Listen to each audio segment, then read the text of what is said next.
যোৰহাট বিজ্ঞান কেন্দ্ৰ আৰু তাৰকাগৃহৰ প্ৰেক্ষাগৃহত বিশিষ্ট সমাজবন্ধু প্ৰয়াত অমৃত দত্তৰ স্মৰণত স্মৃতিচাৰণ সভা অনুষ্ঠিত হৈ যায়। পুৱা বন্তি প্ৰজ্বলন কৰে বৰভেটি সংৰক্ষণ আৰু উন্নয়ন সমিতিৰ সম্পাদক থানুৰাম বৰাই। ইয়াৰ পাছতেই প্ৰয়াত সমাজবন্ধু অমৃত দত্তৰ প্ৰতিচ্ছবিত মাল্যাৰ্পণ কৰে তেখেতৰ সহধৰ্মিনী অনামিকা শইকীয়া দত্তই।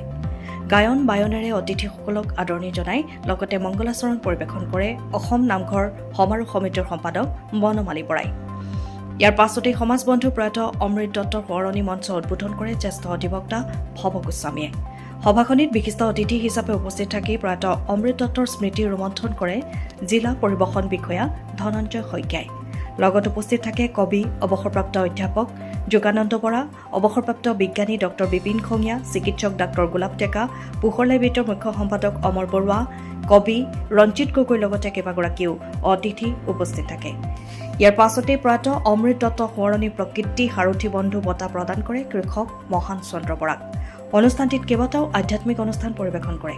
সভাখনিত পৰিয়ালৰ লগতে যোৰহাটৰ বহুসংখ্যক ৰাইজ উপস্থিত থাকে।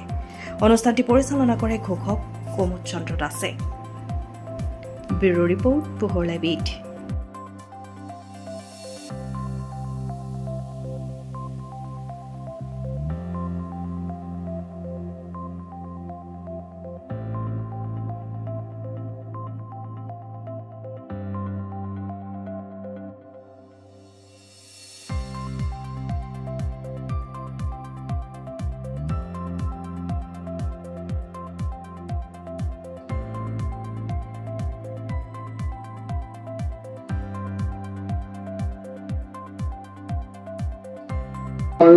আজিৰ মঞ্চত উপবিষ্ট যোগানন্দ বৰা ডাঙৰীয়া, প্ৰমুখে বিপুল খঙীয়া ডাঙৰীয়া আৰু আমাৰ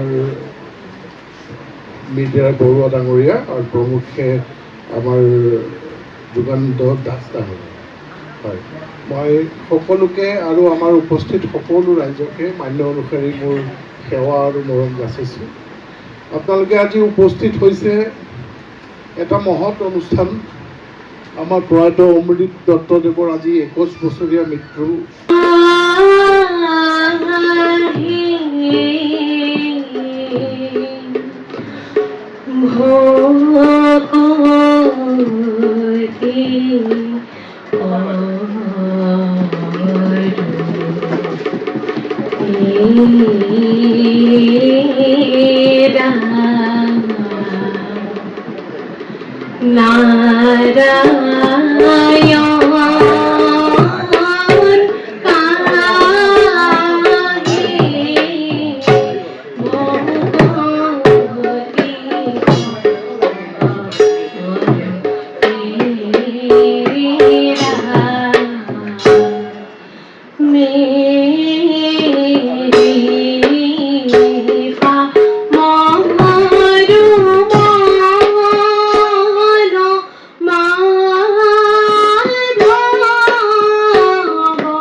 সুবৰ্ণৰ পদ্মধৰি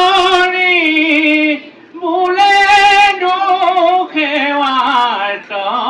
বিশিষ্ট সমাজকৰ্মী সমাজ বন্ধু প্ৰয়াত অমৃত দত্ত ডাঙৰীয়া মোৰ পৰম আৰাধ্য স্বামী দেৱতাৰ আজি 21তম মৃত্যুবাৰ্ষিকী তিথি আছিল আৰু সেই তিথি উপলক্ষে আমি যোৰহাট বিজ্ঞান তাৰকা গৃহ প্ৰেক্ষাগৃহত এখন স্মৃতিচাৰণ সভা আহ্বান কৰিছিলোঁ আৰু সেই সভাত বিশিষ্ট ব্যক্তিসকলে তেখেতৰ স্মৃতি ৰোমন্থন কৰি তেখেতৰ সমাজৰ বাবে যি অৱদান সেই অৱদানৰ বিষয়ে আলোচনা কৰিলে আৰু আমি তেখেতৰ স্মৃতিত এই অনুষ্ঠানতে এটি মহান চন্দ্ৰ বৰা দেৱলৈ বিশিষ্ট কৃষি বিশেষজ্ঞ বীজ সংৰক্ষক মহান চন্দ্ৰ বৰা দেৱলৈ এটি বঁটা আগবঢ়াইছোঁ, কৃষি সাৰথী বঁটা নামৰ।